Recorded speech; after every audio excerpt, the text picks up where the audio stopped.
Insider podcast, postgame show. I'm Zach Ewing with Scott Rappelay. We're live here from Tiger Stadium after LSU's 42-13 loss to the Alabama Crimson Tide tonight. If you somehow are interested in this and did not tune into the game, you did not hear that incorrectly. 42-13 actually was worse than that. It was 42-6. Scott, before LSU scored with 11 seconds left. It's only a touchdown of the game. And there are not a lot of positives to take from this thing from LSU.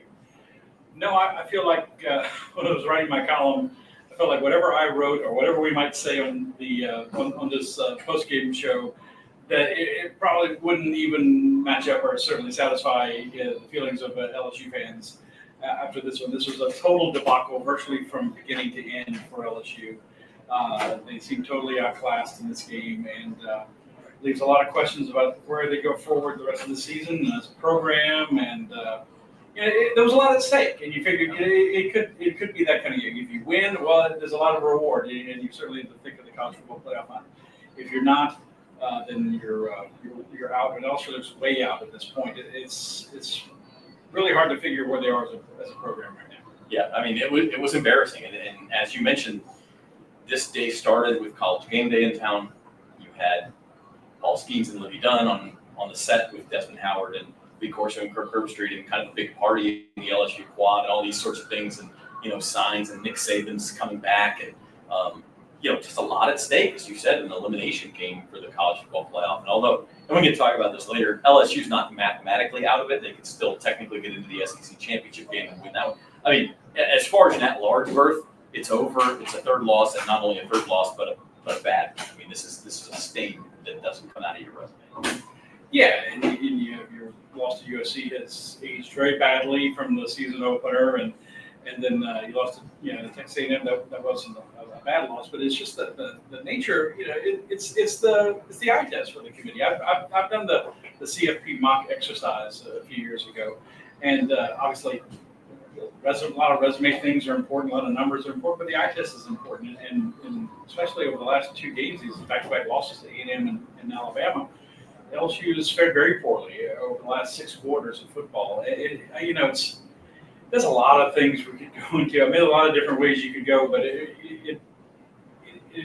on the big picture, it just looks like since they were up 17-7 in Alabama at A&M midway through the third quarter, it looks like a life has been sucked out of this team. Certainly the confidence, the swagger, the playmaking ability on offense and defense. Offense and defense. Field goal kicking did get better. Field goal kicking was a disaster against A&M. They had 2 clean field goal attempts in this game. I'm looking for the positives. Yeah. I'm being somewhat facetious. Obviously, LSU fans are going big whoop, but I get it. But man, it just seems like some kind of switch has been turned. And I never thought this was a great team, but I thought a team that there's a lot of teams out there with flaws. A lot of teams out there, that are going to make the playoff that are not perfect, by any means, and it's only have a couple of losses. I thought LSU could be one of those teams, and right now they seem very far from that. Yeah.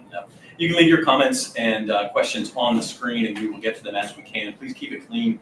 Keep it clean. We've got to leave the comment. We may have no choice then to kick you off the account. So please keep it clean. I know a lot of you may not be in that mood tonight, but that's what we ask. The LSU Insider postgame show is brought to you by Waste Pro. We're going to dig into this thing backward and forward. Brian Kelly's talking right now. Grab, you're looking at the stats. They're not pretty. 311 rushing yards for Alabama. How many of those were Jalen Milroe? 185 for Jalen Milroe. 185. And, of course, 4 touchdowns against 12 carries, 4 touchdowns, and almost 200 yards. Yeah, that's 15.4 yards per carry. I mean, and look, he had 4 rushing touchdowns against LSU last year in the game in Tuscaloosa. I think he rushed for about 155 or something like that. So that's 8 rushing touchdowns in the last 8 quarters for the other team's quarterback. And then again, obviously each game stands on its own merits, but you kind of are forced to pair this game with what happened in the second half against Texas A&M, and when they put Marcel Reed in, their dual threat quarterback. And it just looks like LSU not even can't defend it with dual threat quarterback. It looks like they've never seen one before. I mean, it's just been startling.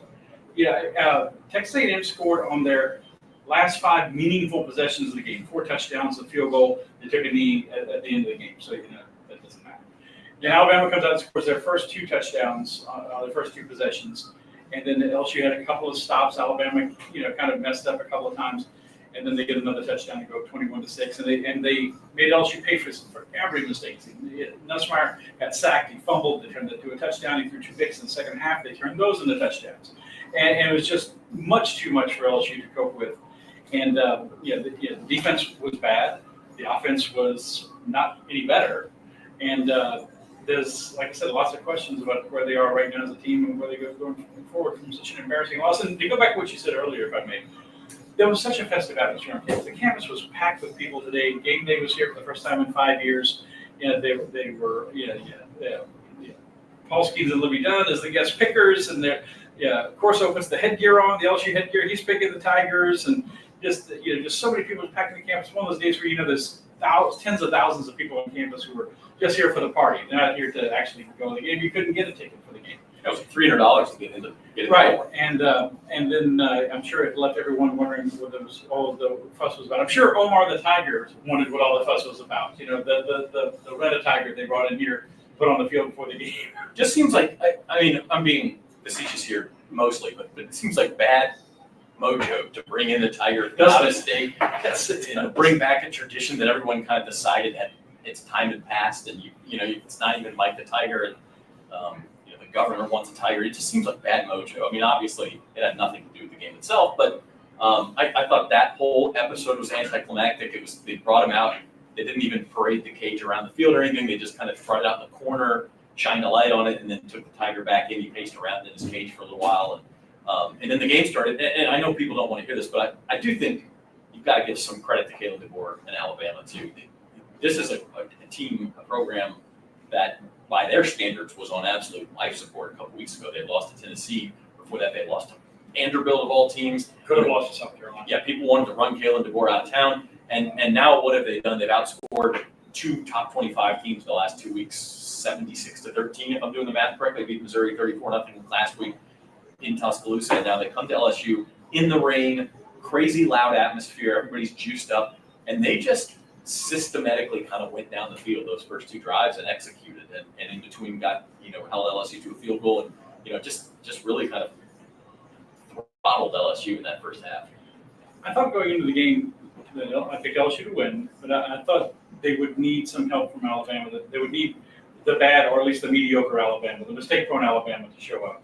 And that was a decent bet, considering how they played against Vanderbilt, how they played in the very close win over South Carolina, how they played in the loss to Tennessee. How they didn't look particularly world-beating against Missouri either. Missouri lost their starting quarterback before the halftime, right? So it was not like they were playing the best version of Missouri in that game. Yeah. But they came out, as I said earlier, took advantage of every LSU mistake.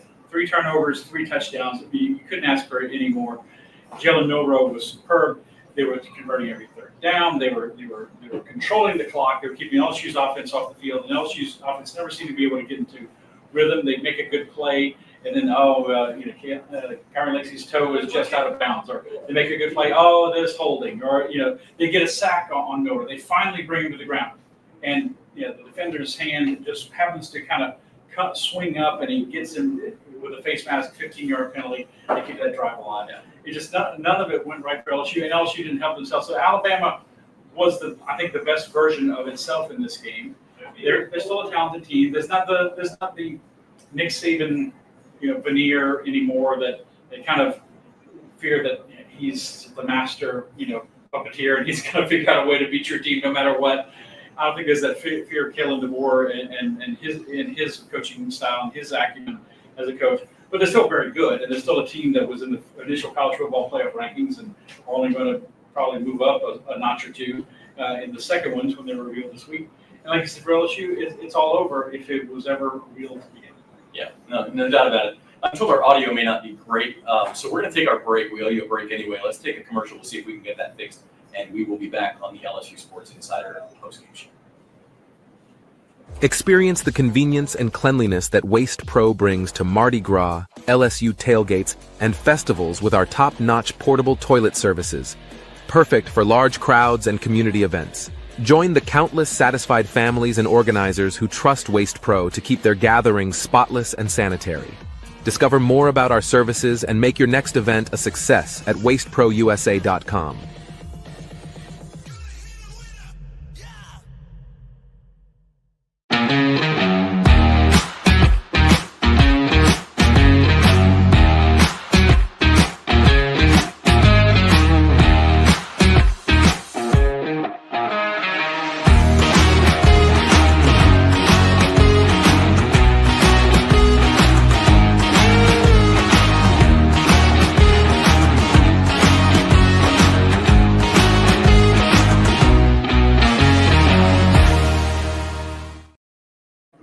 Okay, welcome back to the LSU Sports Insider Postgame Show. It's brought to you by Waste Pro. Hopefully the audio is a little bit better, trying to figure out what the problem is there. But speaking of problems, LSU had a lot of them tonight. That's a professional segue right there. A couple of sort of stress points in this game. And I kind of want to go through them one by one and dissect this thing. You know, we could talk about the review on Alabama's second touchdown.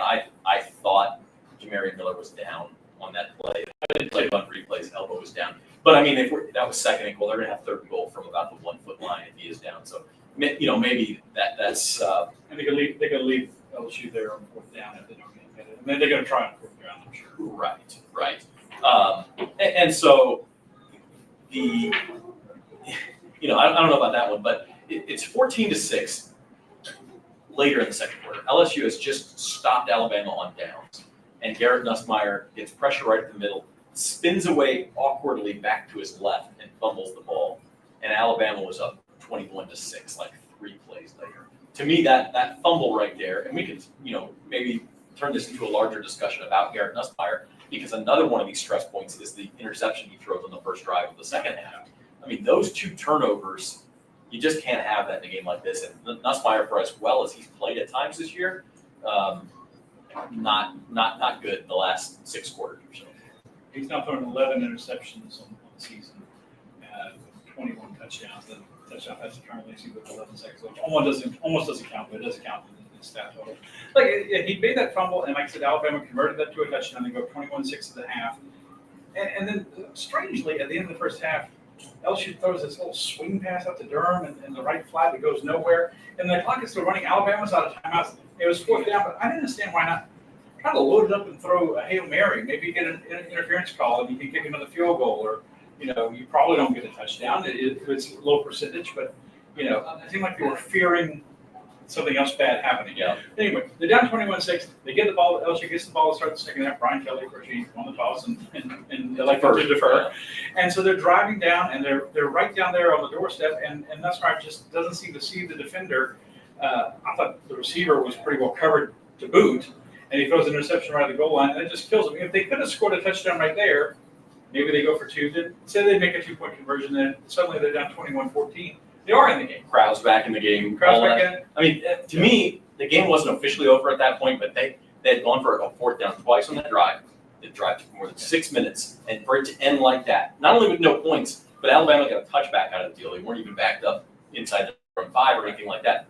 That was a complete backbreaker. And LSU, frankly, played like their back was broken. I mean, I thought the defensive effort kind of went down after that. That's when Jalen Milroe really started running over them and everything else. So I guess our audio is still, I'm going to see if I can mess with the settings. We're going to take one more break. Stick with us here on the LSU Sports Insider post-game show, and we'll be back right after this. Experience the convenience and cleanliness that Waste Pro brings to Mardi Gras, LSU tailgates, and festivals with our top-notch portable toilet services. Perfect for large crowds and community events. Join the countless satisfied families and organizers who trust Waste Pro to keep their gatherings spotless and sanitary. Discover more about our services and make your next event a success at wasteprousa.com.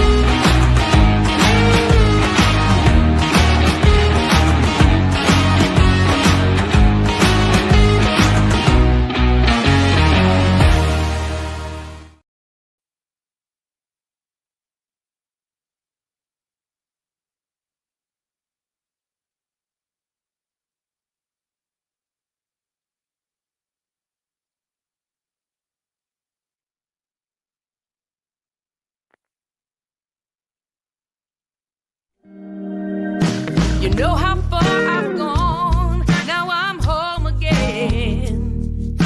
I'm feeling more alive these days than I've ever been. At the Baton Rouge Clinic, our sole focus is to provide exceptional health care for your entire family so that you can get back to doing what you love most. We are caring for generations. You gave me love. Experience the convenience and cleanliness that Waste Pro brings to Mardi Gras, LSU tailgates, and festivals with our top-notch portable toilet services. Perfect for large crowds and community events. Join the countless satisfied families and organizers who trust Waste Pro to keep their gatherings spotless and sanitary. Discover more about our services and make your next event a success at wasteprousa.com.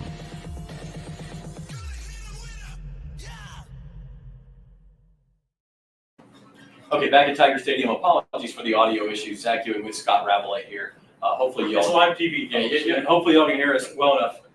We're live. We're writers. Look, we're doing the best we can.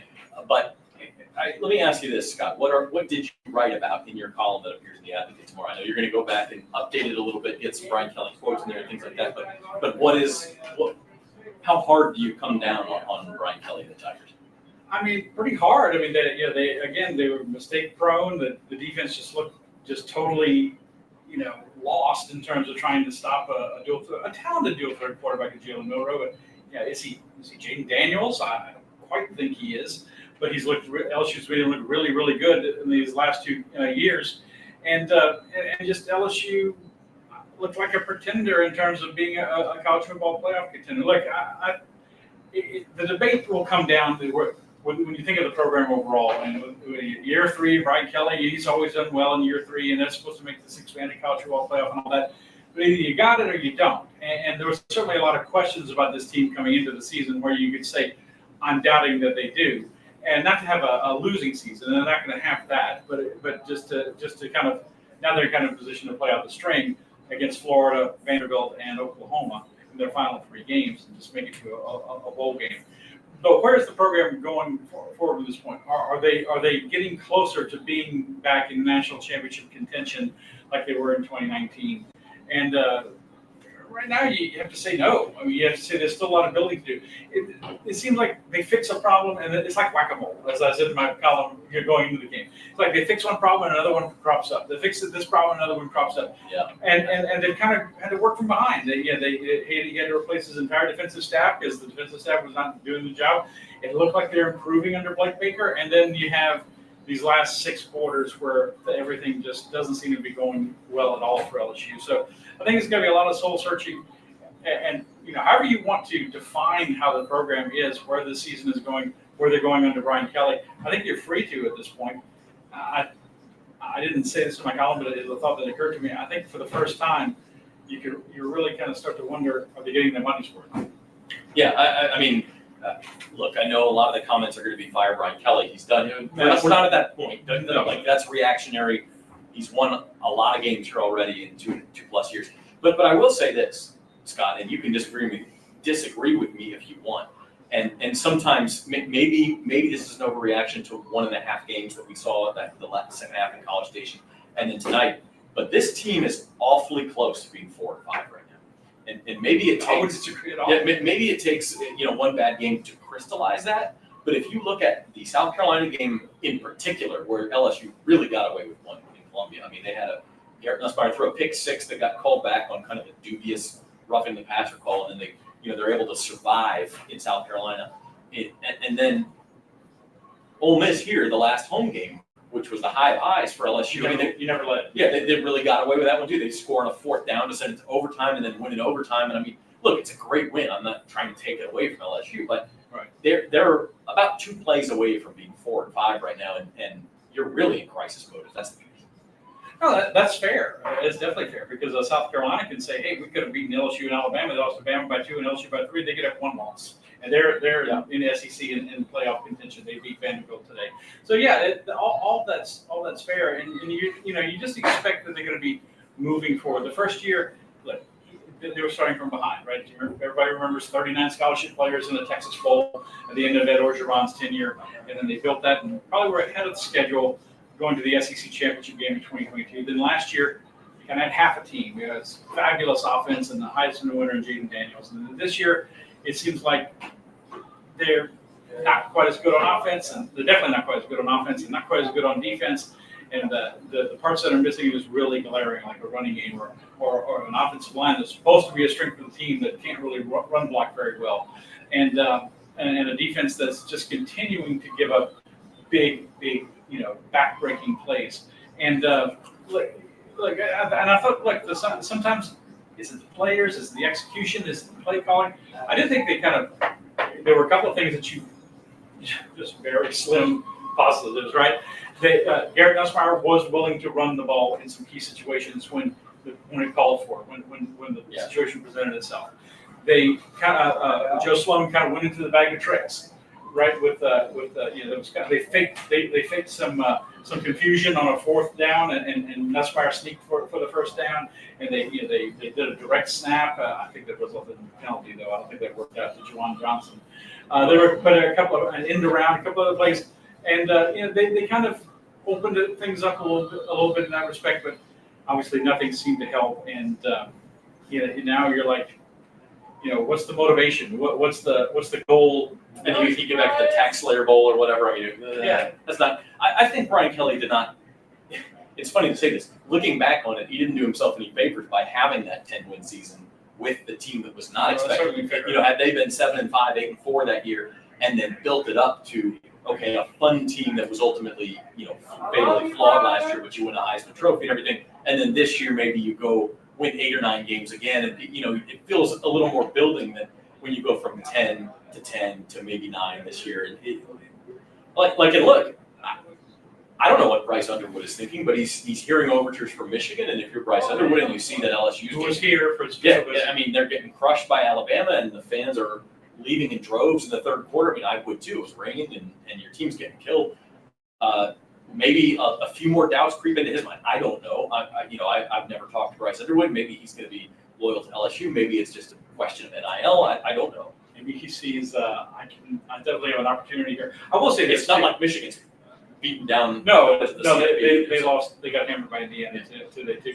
I will say this about Nussmeier. I think there's been a lot of debate. But is he a first round pick? Is he going pro? I think he's really shown he needs to come back next year. It's like Joe Burrow did in 2019, like Jaden Daniels did in 2023. I'm not saying he's going to have a Heisman Trophy winning season next year. That's not to say he's not a good quarterback. I think he is, but that's a very high bar to clear. But I just think he really would benefit before going pro from another year, because clearly some of I was sitting with Sheldon Mickles, our permanent vacation former writer, and he said, look, he's missing guys in the flats or here and there that are open. He's locking on these receivers and throwing into coverage at times. And he could use another year of seasoning to progress and grow from that. And he's been a starter for basically one full season now. So I think that would benefit them. But I think that's where you get to, Zach, if I may going big picture again.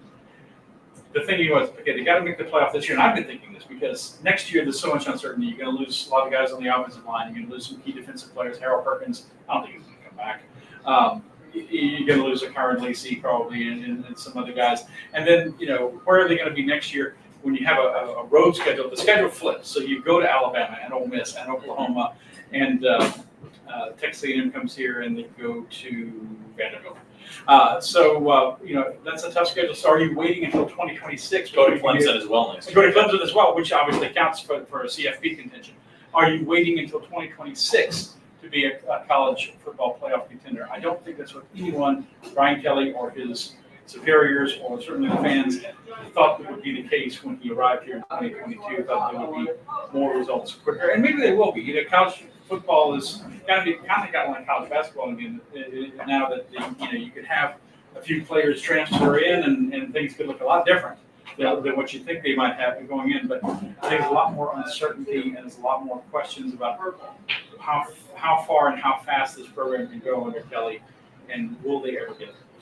We're gonna wrap this up in the next 5 minutes or so, because you just don't want to hammer on a loss too much, and we'll have two LSU Sports Insider podcasts here on the YouTube channel later this week, or I guess next week technically, and we'll talk much more about it. But we go around the SEC, just briefly grab the big game. Of course, Ole Miss beats Georgia.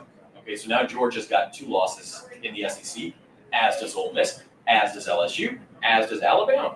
You have a few teams with 1 loss. I think, is it 3 teams? Tennessee, Texas, and Texas A&M all have 1 loss.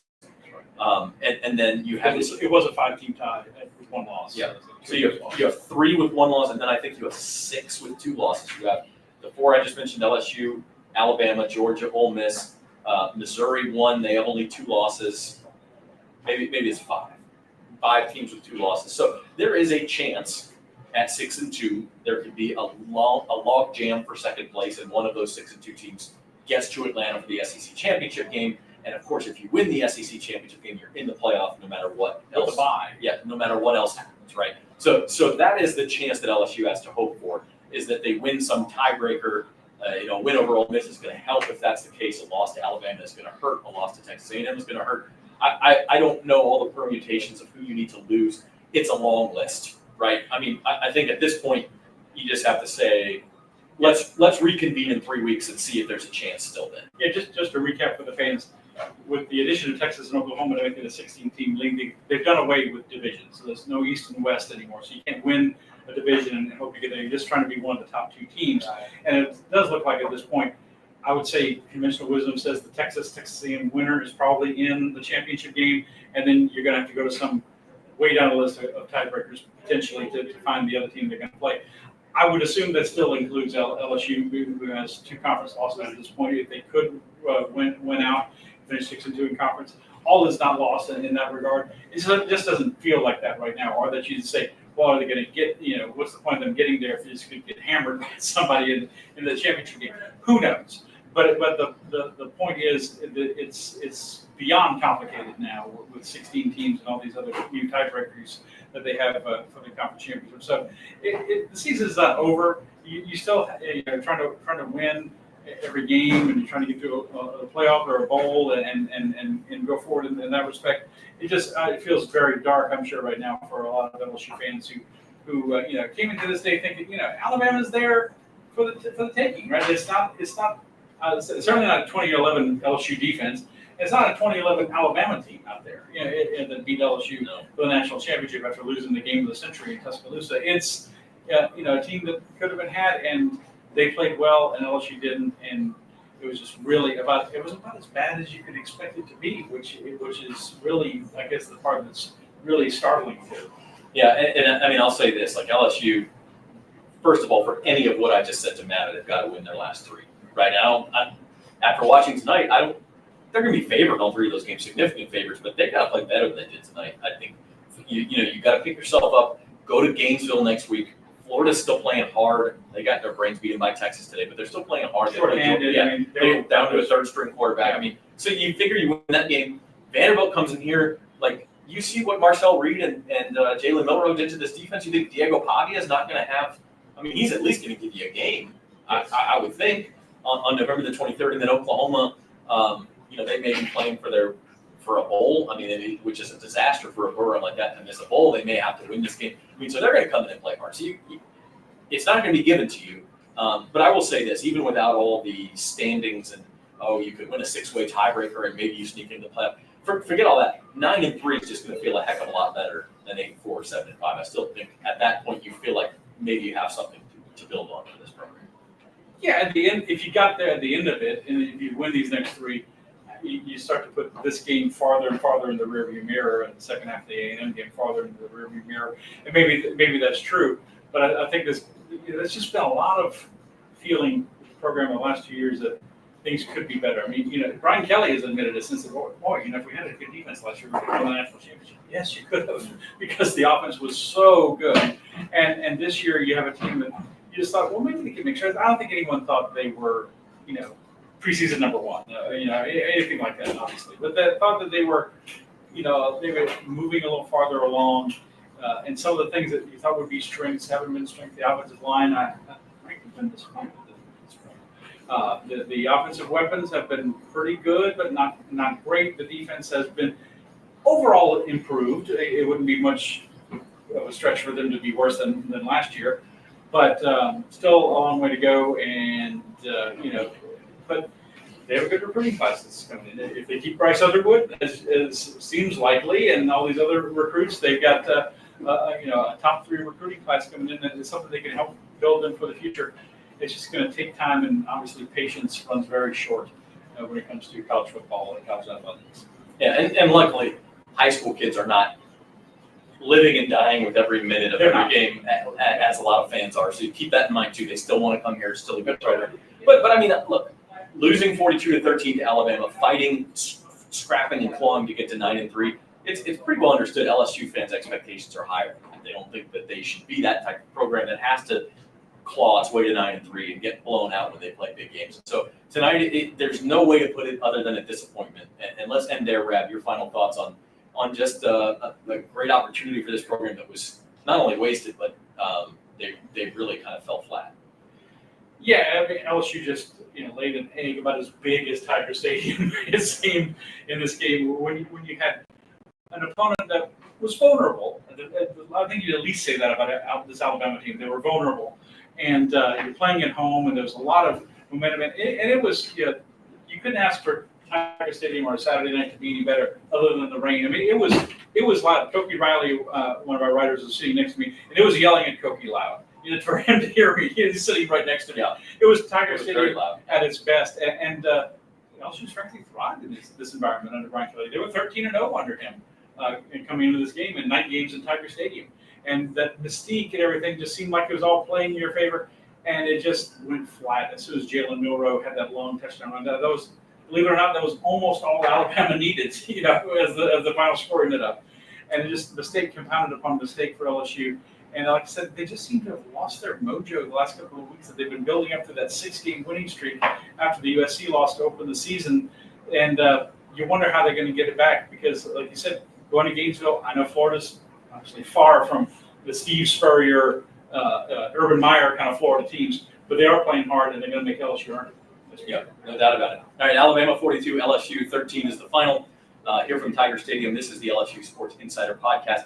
Quick note, our advocate beat writer Wilson Alexander, his wife Elise had surgery in Houston today. We want to wish our best wishes to her and to them. Our thoughts and prayers are with you guys. So if you're watching, hope everything is well with you, and we will look forward to seeing Wilson back next week. Speaking of which, we'll have an LSU Sports Insider podcast on Monday. We'll be back. We'll dissect this thing more. We'll have had 48 hours to think about it. You'll have had 48 hours to think about it.